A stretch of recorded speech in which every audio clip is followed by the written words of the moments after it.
एई वर्ष रथयात्रा रे बहुत गुड़िया अघटन घटवार लगी। रथयात्रा रे महाप्रभु जगन्नाथंकर नंदीघोष रथ आगू गड़िला एवं दला चकटरे 600-700 लोक आहत हेले। ता सेतिरे किछि लोक मरिछन्ति, तांकु ए सरकार लुचेइछन्ति एवं जो माने मरिछन्ति सेमान कहउछन्ति रथयात्रा संपर्कित मृत्यु नुहे, ए घटना को लुचेले परदिन रथयात्रा दिन।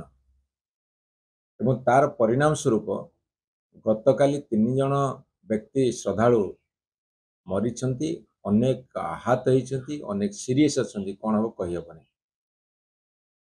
ए सरकार शिखिबा को चेष्टा करूनी, ए सरकार निजर भूल को घोड़िया को चेष्टा करुछि एवं निज उपर को दोष न मुंडेई बा निज उपर को दोष न नेई से माने ए कथा को अन्य आड़े डाइवर्ट करने चेष्टा करुछन्ति।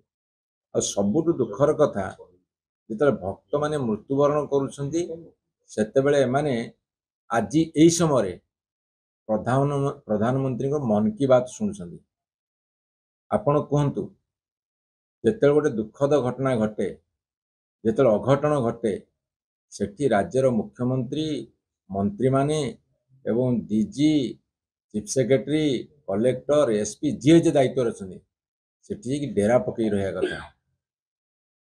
मैं निवेदन करी ये बर्तमान प्रधानमंत्री कही दिंतु मन की बात रे कहीदेवे जे रथयात्रा अघटन होइछि, रथयात्रा मृत्युवरण करुछन्ति, महाप्रभु नंदीघोष रथ आगु को बढ़िलानी, ये सब कथा मन की बात रे स्थान पाऊ। कौन करुछन्ति जेतेबेले घर पोड़ीजिव, जेतेबेले लोक मृत्युवरण करुथिबे, जेतेबेले नई बड़ी आसीबो, सेतेबेले जो मनोवृत्ति से मनोवृत्ति माने कुआडे गला, कहीं माने पदक्षेप नौ नांती, जो माने दायी तांको एते पर्यंत शास्ति कहीं दे नांती, ऑन द स्पॉट शास्ति दियंतु। आ जे निजे दोष करछन्ति ताले शास्ति नवा को आगबर होंतु, पद छाड़ी दियंतु, इस्तफा दे दियंतु। 4.5 कोटी ओडिया लोकंकर भावावेग साथरे खेलुछन्ति, भावना साथरे खेलुछन्ति। केते दिन ए खेल चलिबो, कौन कहीकि माने वर्तमान लोक सम्मुखीन हे कहे आम तदंत को देचु। गत वर्ष बलभद्र महाप्रभु पड़गले, तदंत रिपोर्ट आज पर्यटन आसलानी। जदि गोटे भूल को एमाने स्वीकार करते जी दोषी ताको दंड दे था, आज एमती शह शह भूल हाँतानी।